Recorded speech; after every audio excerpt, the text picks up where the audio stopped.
Now, if you do have a garden pond or any sort of pond display, one of the most important considerations is aeration. And one of the most simple, effective and beautiful means of aeration is with a water feature. And there's all sorts of water features that you can select.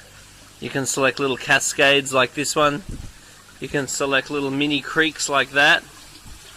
You can select flow ponds, which flow into your main ponds.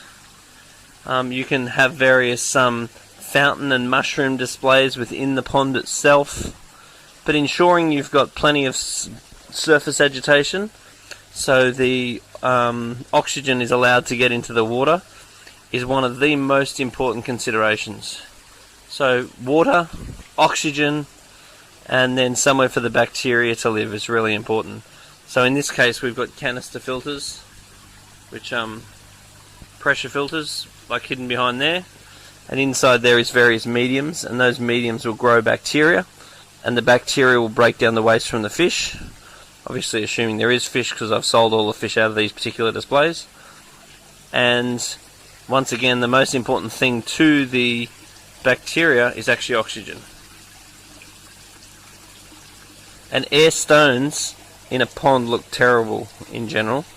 They don't look natural, whereas something like this, where you're thinning the water out into a very thin film and moving it across a serrated rock surface, is an absolutely wonderful way of aerating.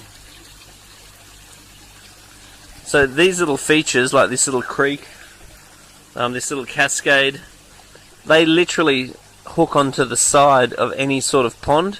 So if you've got a garden pond and you want to really bring that garden pond alive, then come down and see us. We've got lots of options, and it's just a matter of almost plug and play. You basically just whack it on, plug it in, Bob's your uncle, and you've increased the amount of oxygen in your pond. And if you do have a large pond, you also want to consider kinetic energy too. So often you'll put a pump and it diverts some of the water up to the feature and the rest of the water just to create some circular movement in the pond itself. So put a little comment down. Have you used any of these Universal Rock products? What do you think of them? Any other comments you might have for us? What do you think of this little display? So if you want to do up your backyard, you want to do up your pond, come down and see me. We've done some beautiful work in the past. Very cheap for what it is too. Very simple, very efficient, very cheap.